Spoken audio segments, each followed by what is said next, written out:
The Battle of Maharashtra seems like a Mahabharat. The generals are already proclaiming it is either you or me, ya tu rahega ya main. It's do or die. It's Badlapur of a very different kind. Because on the one side, you've got the BJP wanting to seek Badla from the Shiv Sena for deserting them or betraying them.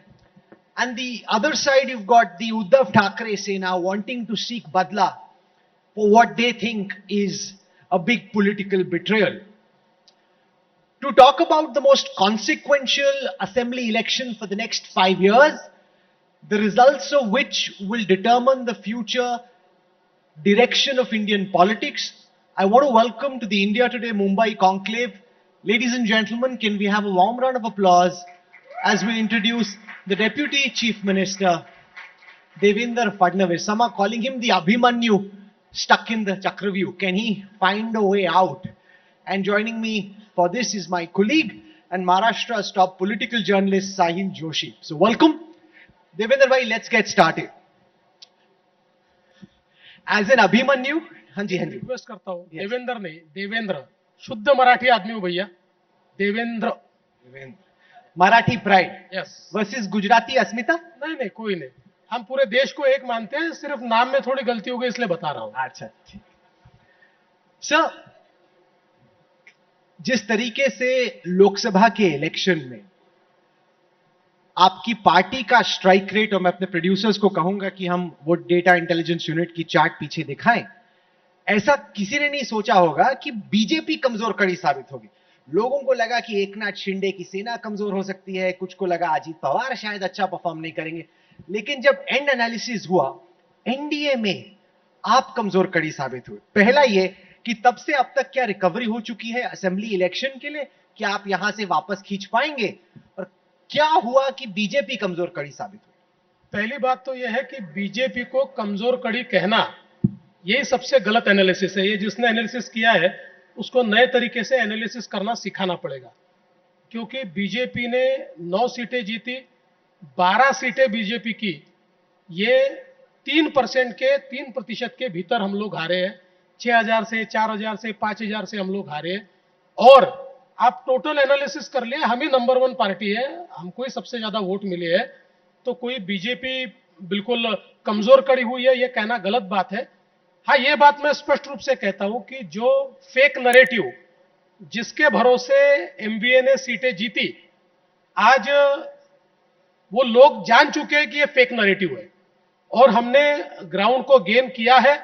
और मैं बहुत आत्मविश्वास के साथ कह रहा हूं कि निश्चित रूप से भारतीय जनता पार्टी और हमारी महायुति ये पूरी मेजॉरिटी के साथ विधानसभा का चुनाव जीता. आप अपनी बात की बात कर रहे थे, हाँ, वही हम बताना चाहते हैं. ये देखिए पीछे आपकी स्क्रीन पे है, आपने कहा कि आप कमजोर कड़ी नहीं है. मैं केवल डेटा पे जाता हूं.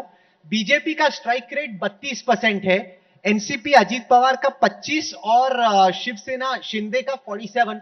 इसकी तुलना में इंडिया अलायंस में कांग्रेस का स्ट्राइक रेट है 76, शरद पवार की एनसीपी का 80 और 43%. आप कह रहे हैं कि आप कमजोर कड़ी नहीं है, पर स्ट्राइक रेट के हिसाब से कितनी बॉल खेली, कितने रन बनाए, उसके हिसाब से तो है कमजोर. देखो भैया, आपको एक बात मैं बोलता हूं, स्ट्राइक रेट ये कोई मायने थोड़ी होता है. स्टैटिस्टिक्स आपको जैसा चाहिए आप बता सकते हैं. अभी कोई व्यक्ति एक बॉल में 4 रन बनाकर आउट हो गया तो उसका स्ट्राइक रेट तो हाई हो जाता है ना. स्ट्राइक रेट तो इट्स अ मेयर स्टैटिस्टिक. इसलिए देखिए सर, एक बॉल पे मैं बहुत स्पष्ट रूप से बताता हूं. सर, एक बॉल पे 4 रन लगे आउट हो गए, एक बॉल पे 4 रन भी मार के आउट भी हो गया. हाँ, तो क्या हो गया? तो स्ट्राइक रेट तो 200 हो गया ना. 2 बॉल खेला और 4 रन निकाल दिए, स्ट्राइक रेट कितना हो गया? 200 स्ट्राइक रेट हो गया उसका. और दूसरा बेचारा 100 रन बना के भी स्ट्राइक रेट में 80 पे रह सकता है. देखिए, मैं वापस बता रहा हूं, महाराष्ट्र में नंबर 1 पार्टी बीजेपी थी, बीजेपी है और बीजेपी ही रहेगी. सर, लेकिन आप कह रहे हैं कि एक बॉल में 4 रन बनाकर आउट हो गया तो उसका 200 का स्ट्राइक रेट हो जाएगा, 400 का स्ट्राइक रेट हो जाएगा. वो दैट डजंट मैटर. लेकिन अगर आप देखें तो आपने अब तक जितने महाराष्ट्र में चुनाव लड़े हैं लोकसभा के, उससे आपने 3 सीटें ज्यादा लड़ी है. और अब तक का आपका परफॉर्मेंस ये महाराष्ट्र में लोकसभा का वर्स्ट परफॉर्मेंस हम कह सकते हैं. आप नॉर्मली डबल डिजिट में रहते थे और 14 और 19 में आप 23 तक पहुंच गए थे। ये आपका वर्स्ट परफॉर्मेंस है, जबकि आपने सबसे ज्यादा सीटें महाराष्ट्र में लड़ी। नहीं, आप ये जरूर कह सकते हैं, मैं इस एनालिसिस को मान्य करूंगा। हमारी लड़ाई जब हमसे हुई, यानी हमारे पुराने रिकॉर्ड के साथ हुई, तो निश्चित रूप से ये हमारा वर्स्ट परफॉर्मेंस रहा है। हम लोगों ने पिछले समय जो परफॉर्म किया है उसकी तुलना में ये बहुत कम रहा है। लेकिन मैं वापस आपको कहना चाहता हूं कि हमारी सीटें कैसे हम हारे, देखिए ना, 6000 से, 4000 से, 16000 से, 18000 से, 12000 से, ऐसे हम लोग सीटें हारे। और जो जीते, एक सीट अगर छोड़ दीजिए, एक, तो बाकी सारी सीटें 1.5 लाख से, 2 लाख से, 2.5 लाख से जीते हम। सर, इसका एनालिसिस फिर ऐसा किया जा सकता है कि आपको आपकी अलायंस, आपका फायदा आपके अलायंस पार्टनर्स को हो गया।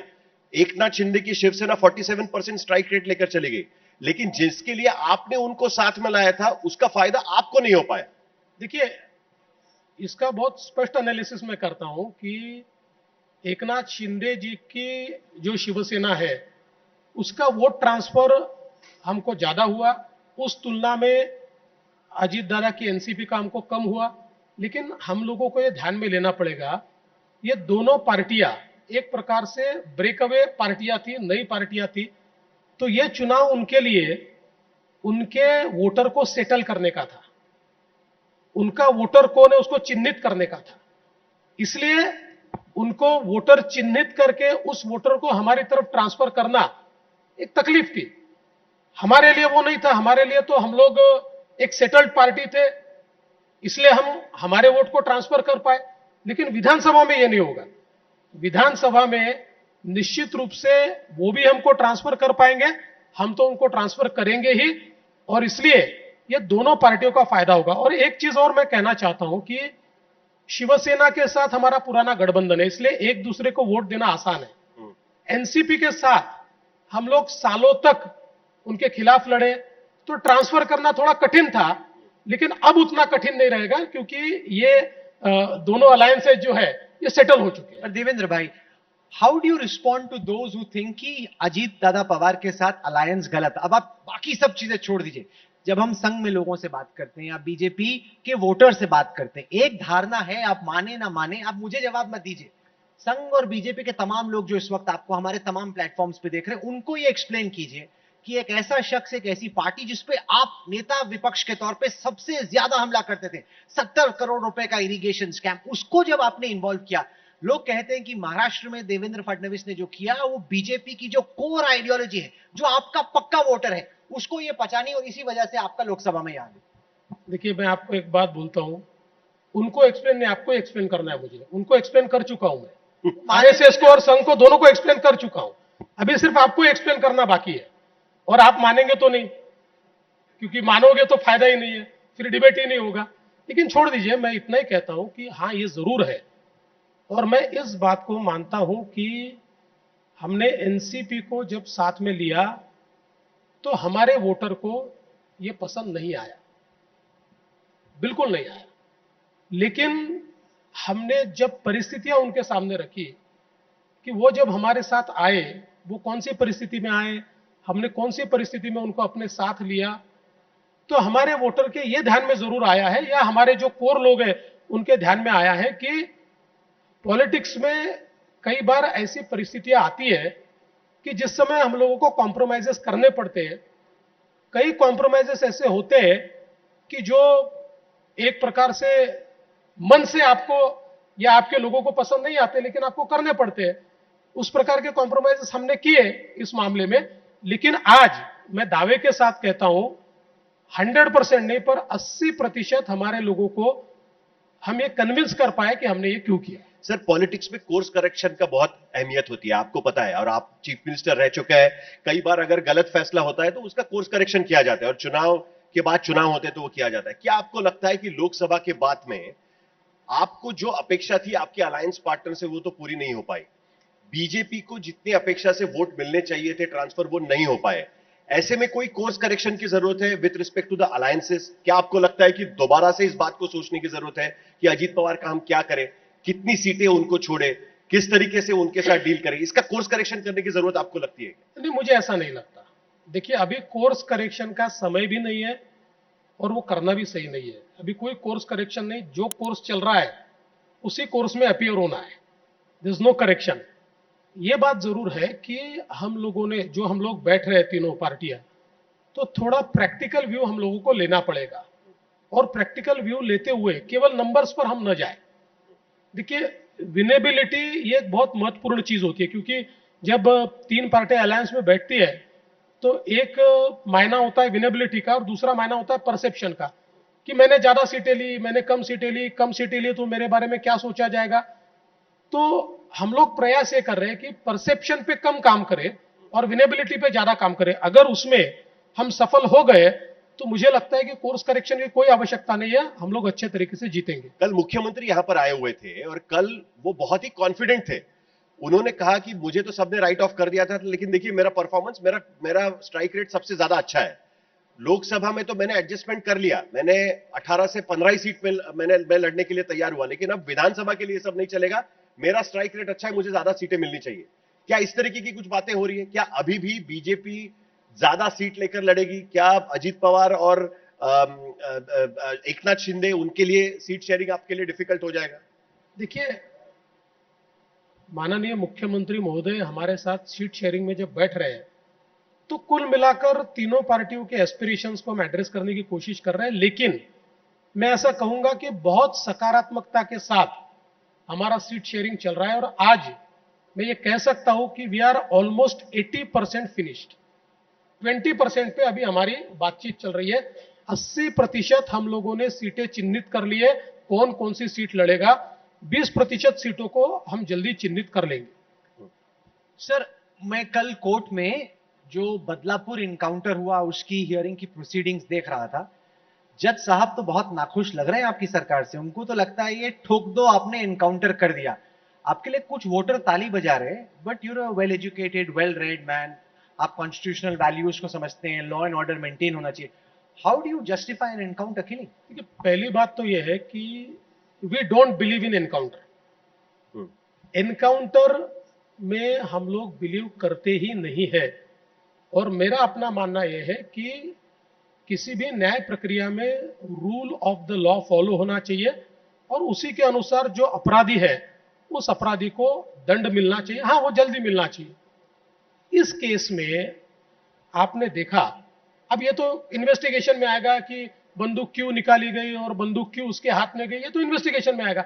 लेकिन अगर कोई अपराधी बंदूक छीनकर हमारे पुलिस पर अगर गोली चलाता है तो पुलिस ताली नहीं बजा सकती, पुलिस गोली चलाएगी। और पुलिस ने गोली चलाई, अपने संरक्षण के लिए चलाई, और पुलिस ने गोली चलाकर वो उसको अब एनकाउंटर कहिए, अपने संरक्षण के लिए किया कहिए। अब it is a matter of investigation. अब कई लोग कई टिप्पणियां करते हैं, मैं जजेस के ऊपर कोई टिप्पणी नहीं करना चाहता। फिर कई लोग टिप्पणियां करते हैं, यहां क्यों मारा, वहां क्यों मारा।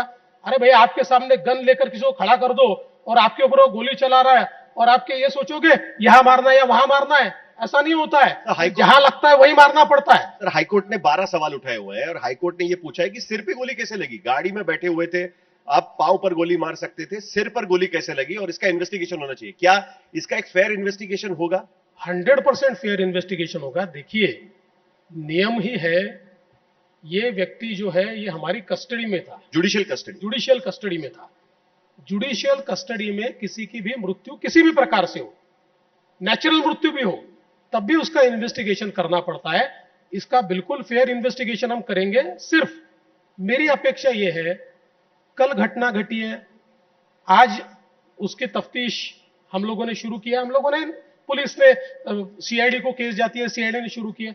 तो आज ही इतने सारे सवालों का जवाब कैसे दिया जा पाएगा भाई, कि वो सिर पे क्यों लगी, पैर में क्यों लगी, ऐसी क्यों लगी, आड़ी क्यों लगी, तिरछी क्यों लगी, पीछे क्यों लगी, आगे क्यों लगी, ऐसा नहीं होता है। एक फेयर इन्वेस्टिगेशन, और इस मामले में सुप्रीम कोर्ट ने भी बहुत स्पष्ट टिप्पणी की हुई है। मुझे लगता है we must allow the police to work. CID अपना इन्वेस्टिगेशन करेगा, इन्वेस्टिगेशन में सारी चीजें बाहर आएगी। सर, क्योंकि ये सवाल इसलिए भी उठ रहे थे क्योंकि ये घटना होने के एक ही दिन बाद पूरे मुंबई भर अलग अलग होर्डिंग्स लगना शुरू हो गया। शिवसेना, एकनाथ शिंदे की शिवसेना के कार्यकर्ताओं ने जाकर पेड़े बांटना शुरू कर दिया, कुछ लोगों ने मिठाई खिलाना शुरू कर दिया। आपके भी होर्डिंग्स लगे थे, आपके हाथ में गन है और ये सब चीज। जहां तक मेरा सवाल है, मैं ऐसे होर्डिंग का कोई समर्थन नहीं कर सकता। इस प्रकार से होर्डिंग लगाना बिल्कुल गलत है। ये यूफोरिया नहीं होना चाहिए, बिल्कुल नहीं होना चाहिए। इस प्रकार से ऐसी घटना का महिमा मंडन ये नहीं होना चाहिए, ये मानने वाला मैं व्यक्ति हूं। हाँ, ये बात अलग है कि लोगों को एक प्रकार से इंस्टेंट न्याय मिला, लोगों की एक भावना होती है, वो भावना वहां पर हुई, लेकिन ऐसी भावना होना भी ठीक नहीं है। मुझे ऐसा लगता है कि इस प्रकार की घटनाओं के ऊपर बहुत गंभीरता से हमको सोचना पड़ेगा। ये योगी राज कहा जाता है, योगी जस्टिस उसको कहा जाता है एक तरीके से। देखिए, उसका ये कहा जा रहा है कि देखिए वहां पर भी हम लोग, महाराष्ट्र में भी ऐसा है ऐसे ही होगा, भाई साहब, बुलडोजर लाएंगे। आप एक बात ध्यान में रख लीजिए, ये जो सोशल मीडिया कम्युनिटी है ना आपके हाथ में ना मेरे हाथ में है। जब ठोकना है तो ऐसे ठोकती है, आप उसको रोक नहीं सकते, और हम जब तो आपको भुगत सिर रहे हैं पे सर। लेना है तो किसी भी चीज पे सिर पे लेते हैं, आप उसको रोक नहीं सकते। इसलिए पर कुछ चीजें दिखती है ना, ऐसे अधिकारियों को केस में इन्वॉल्व किया जाता है जिनका ट्रैक रिकॉर्ड ही सजेस्ट करता है कि उनपे पहले भी ऐसे चार्जेस लगे, तो उससे ही लगता है कि क्या शुरू से ही, मैं बताती हूँ थ्योरी क्या है, कि बदलापुर में रेप हुए, आपकी सरकार पे प्रेशर था, लोग गुस्सा थे, इंस्टेंट जस्टिस चाहते थे, तो आपने ऐसे ऑफिसर्स को केस में लगाया जिनका ट्रैक रिकॉर्ड सजेस्ट करता है कि उनको भेजा ही गया इस पर्पस। देखिए, पहली बात तो आप ये बात को समझ लीजिए, टाइमलाइन भी तो देखिए ना। बदलापुर में घटना घटने के बाद पूरा इन्वेस्टिगेशन करके हम लोगों ने कोर्ट में उस केस की चार्जशीट भी दाखिल की है, चार्जशीट दाखिल कर दी है। उसके बाद ये दूसरा केस आया, जब ये जो व्यक्ति था इसने 3 शादियां की थी, उसकी एक बीवी ने एक सेक्सुअल असॉल्ट की केस दाखिल की, और उस केस को दाखिल करने के बाद यह नया इन्वेस्टिगेशन हो रहा था। तो मुझे लगता है कि अगर कोई प्लान करके किसी को कुछ करना है तो तुरंत करेगा, जब लोगों का गुस्सा है तब करेगा ना। इतना समय जाने के बाद इस प्रकार से कोई प्लान करके थोड़ी करता है। तो मुझे लगता है कि यह बात हम लोगों ने ध्यान में रखनी चाहिए कि पुलिस के ऊपर उसने गोली चलाई, वो घोर क्रिमिनल टाइप का व्यक्ति था। जो व्यक्ति 3-3 शादियां करता है, अपने बीवियों को तकलीफ देता है, छोटी बच्चियों के साथ कुकर्म करता है, वो कोई साधु संत तो है नहीं। तो उसने पुलिस के ऊपर हमला करने की कोशिश की, तो मेरे पुलिस अगर हमला होंगे तो शांति से नहीं बैठेंगे, वो जवाब देंगे। उन्होंने जवाब दिया। सर, आरोप यह लग रहा है कि इसमें जो 3 आरोपी है उसमें से उस स्कूल के ट्रस्टी है वो, और उनमें से एक पर आरोप यह लगाया गया था कि बीजेपी से संबंधित कोई उनका परिवार है या कोई है, उनको बचाने के लिए ये सब किया गया, ऐसा विपक्ष का आरोप है कि ये जो स्कूल का ट्रस्ट है, आप उस ट्रस्ट को अगर पढ़ेंगे, हर पार्टी से संबंधित व्यक्ति उसमें, और सालों तक तो उद्धव ठाकरे जी के शिवसेना के लोग, जो भी उद्धव जी की शिवसेना में, वो उसमें ट्रस्ट में वो चलाते थे। तो इसलिए ये ट्रस्ट जो है, इसमें ये गांव का ट्रस्ट है, गांव की स्कूल है, सारे पार्टियों से संबंधित लोग उसमें। और जहां तक ट्रस्टीज का सवाल है, उनके ऊपर पॉस्को के अंतर्गत कार्रवाई की गई है। उन्होंने अग्रिम जमानत मांगी थी, हमने उसका विरोध किया, उनकी अग्रिम जमानत खारिज हुई है। जो कार्रवाई करनी है वो कार्रवाई सरकार ने की है, ये पुलिस ने की है। देवेंद्र भाई, आपसे पता नहीं कोई पूछता है कि नहीं पूछता, लेकिन महाराष्ट्र के बीजेपी गलियारों में और दिल्ली में भी काफी चर्चा है कि जब विधानसभा के रिजल्ट आएंगे तो देवेंद्र भाई को दिल्ली बुला लिया जाएगा। अब वो क्या करेंगे बॉस लोग, तो अपने हाथ में नहीं है वो क्या होता है। लेकिन अगर आपको ये पेशकश दी जाती है कि देवेंद्र फडणवीस जी आप दिल्ली में आ जाओ बतौर एक सीनियर कैबिनेट मिनिस्टर बन के, आप उसको अपने पॉलिटिकल ग्राफ के हिस्से से कैसे देखते हैं? या पार्टी प्रेसिडेंट भी चल रहा था? देखिए भैया, मुंगेरी लाल के हसीन सपने में देखता नहीं हूं, वास्तविकता में जीने वाला आदमी हूं। मुझे जब बुलाया जाएगा तो चला जाऊंगा। मेरी पार्टी में चॉइस नहीं होता है। मेरी पार्टी में कहा गया मुंबई में काम करो तो मुंबई में करो, दिल्ली में करो तो दिल्ली में करो, और अपने घर नागपुर जाओ तो नागपुर जाओ। इसलिए जब जो पार्टी कहेंगे उसके लिए मैं तैयार हूं। दिल्ली में ज्यादा मजा आएगा कि बॉम्बे में ज्यादा मजा? भैया, ज्यादा मजा तो मुझे नागपुर में आता है, पर रह थोड़ी सकता हूं नागपुर में।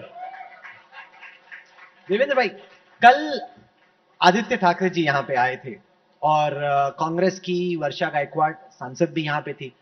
उन्होंने आपकी सरकार पे तमाम आरोप लगाए कि आप मुंबई शहर को अडानी समूह को हैंडओवर करना चाहते हो। कहा कि जो ओरिजिनल कॉन्ट्रैक्ट था, उसकी जो कंडीशंस थी उनको मॉडिफाई किया गया इस तरीके से कि बहुत ज्यादा वित्तीय फायदा आप अडानी ग्रुप को प्रोवाइड कर रहे हो और अगर उनकी सरकार बनती है तो वो इस कॉन्ट्रैक्ट को कैंसिल कर देंगे. How do you respond to all the criticism that is coming your way on the Dharavi rehabilitation? If you give me some time I will try to explain.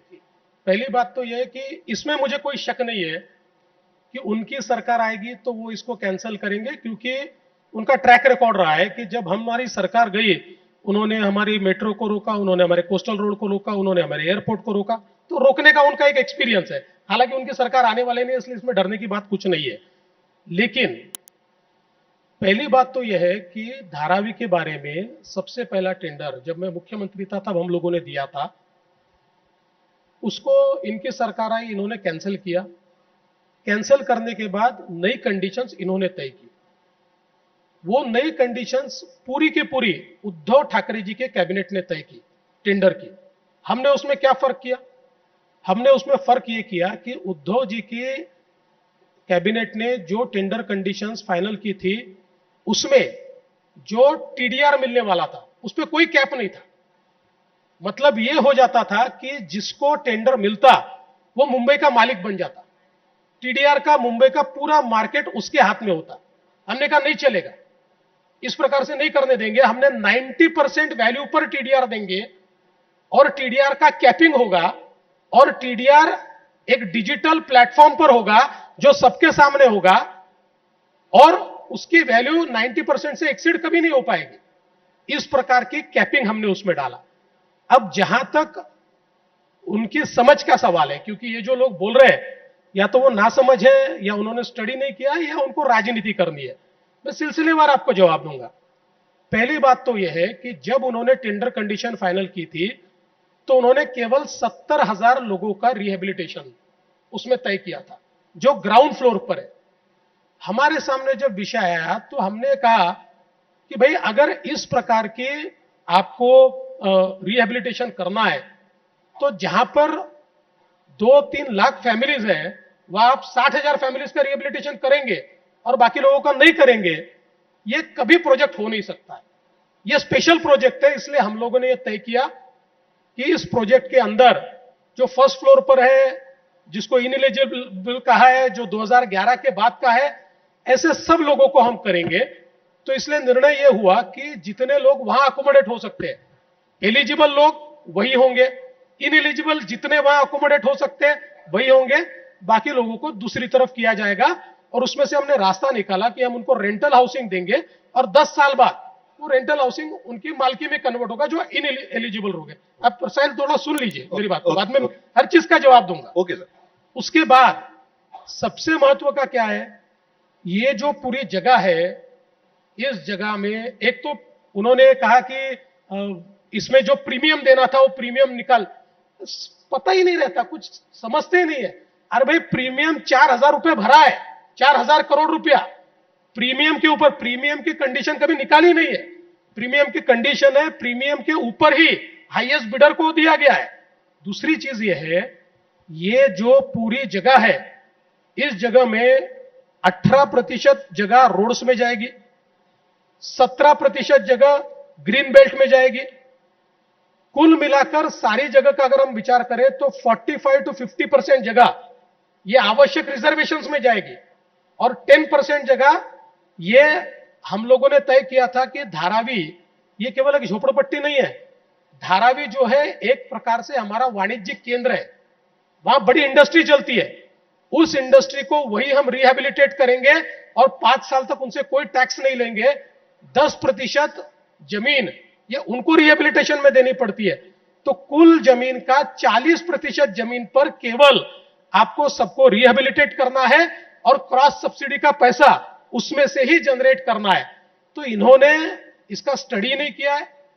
ये चाहते ही नहीं है कि धारावी के गरीब आदमी को उसका मकान मिले. इसलिए मैं पूछना चाहता हूं, इन्होंने मोर्चा निकाला, धारावी के कितने लोग आए? क्यों आपको मोर्चे में पूरे मुंबई से लोगों को लाना पड़ा, फिर भी आपका मोर्चा 4,000 लोगों का हुआ?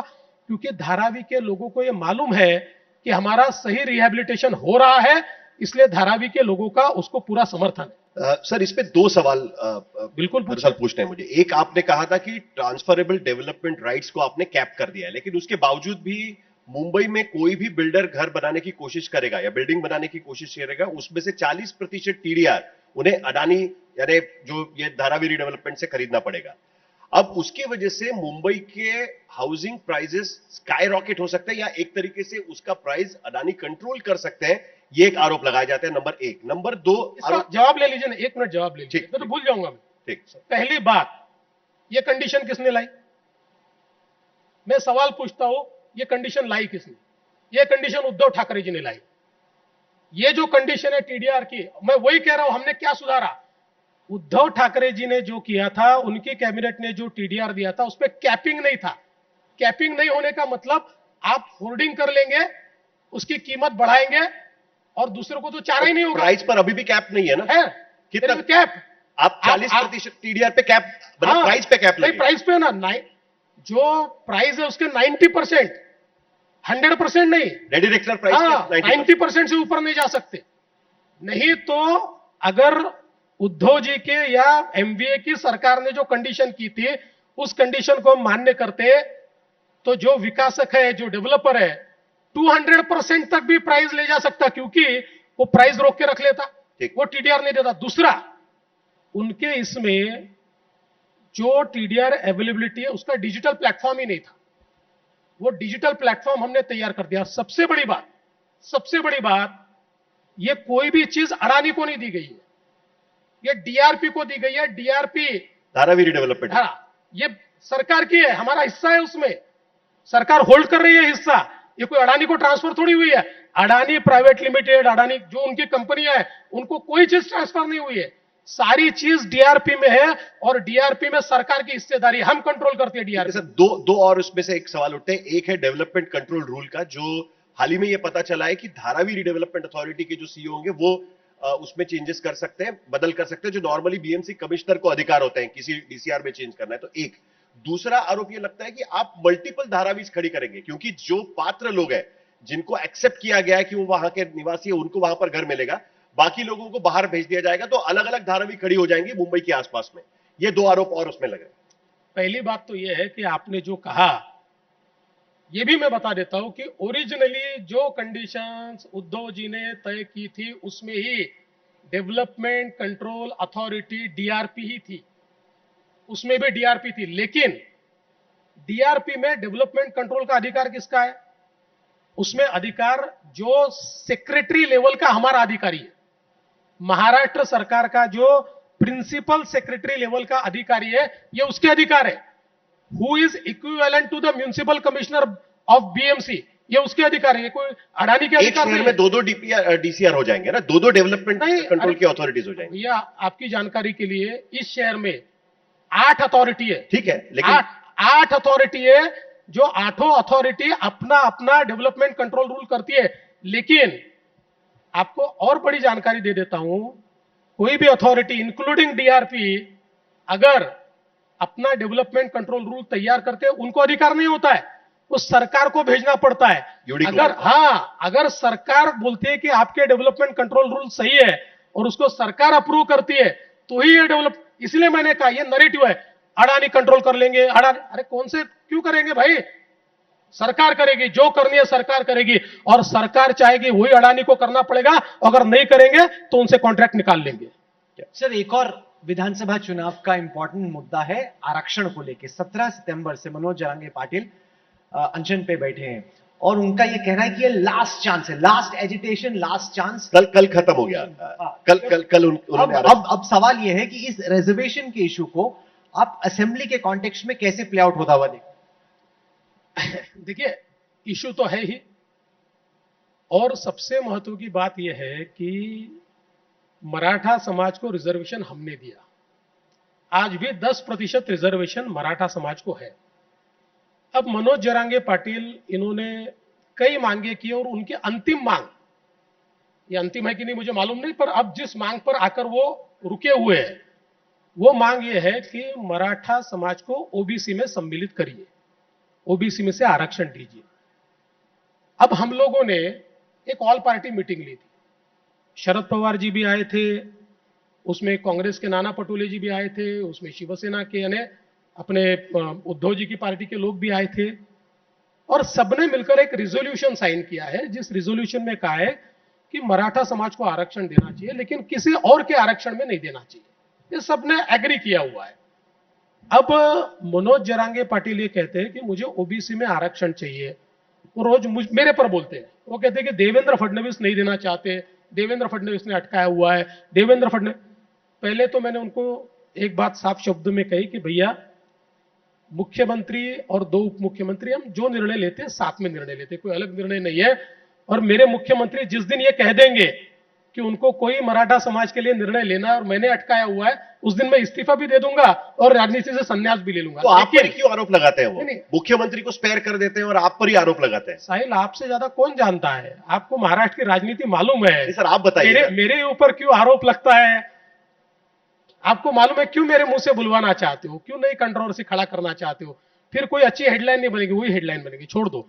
लेकिन सवाल यह है कि मैंने जरांगे पाटिल इनको बहुत स्पष्ट शब्दों में कहा है कि चलो आप बीजेपी के खिलाफ हो, आप हमारे खिलाफ हो, आप कहते हैं कि हमारे कारण नहीं होता है, तो आप जिनको समर्थन दे रहे हो, लोकसभा में आपने समर्थन जिनको दिया, आपके लोगों ने लोकसभा के समय राष्ट्रवादी कांग्रेस का काम किया, उद्धव ठाकरे की पार्टी का, चलो उन तीनों से लिखवा लो ना, उन तीनों से लिखवा लो कि अगर हम सत्ता में वापस आएंगे तो मराठा समाज को ओबीसी में आरक्षण देंगे और उनको मदद कर दो। देखिए, ये सारी चीजें जो चल रही है बहुत पॉलिटिकल चल रही है।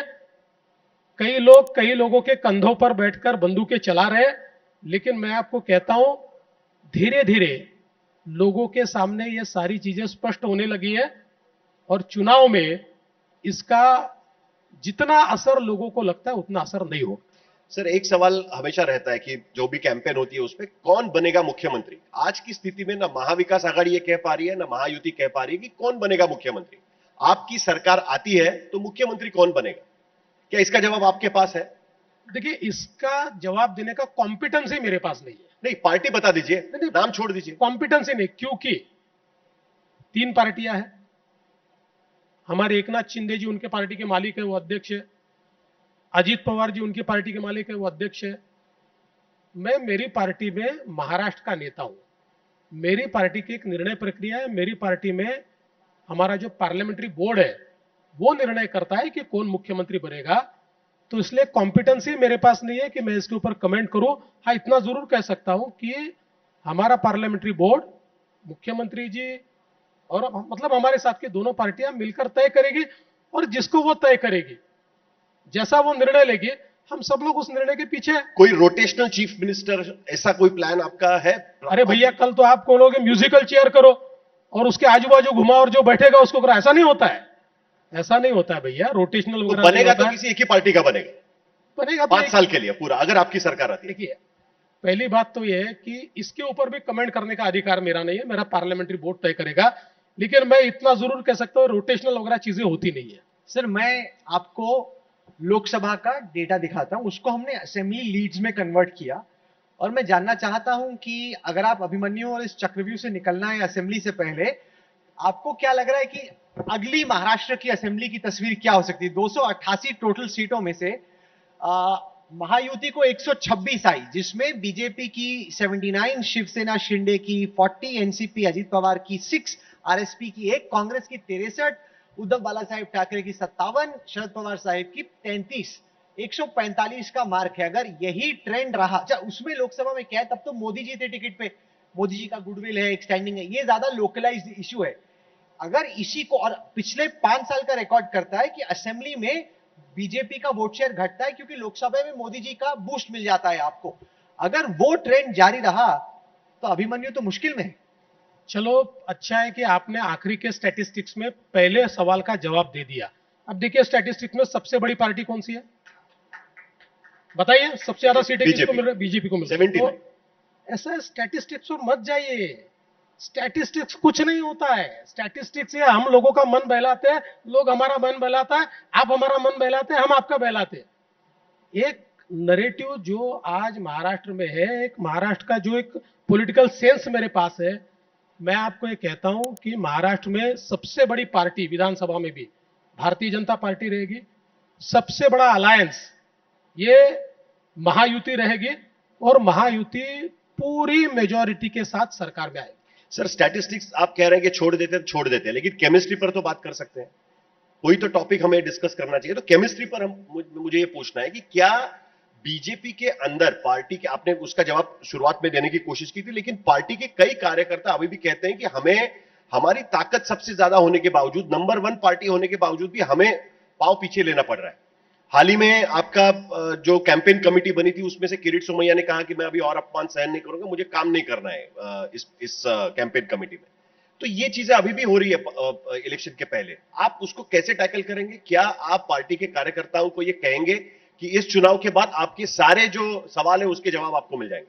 देखिए, सारे सवालों के जवाब न मैं दे सकता हूं, न मेरे कार्यकर्ता इतने मूर्ख है कि वो मेरी बात को मान लेंगे कि सारे सवालों के जवाब मिल जाएंगे।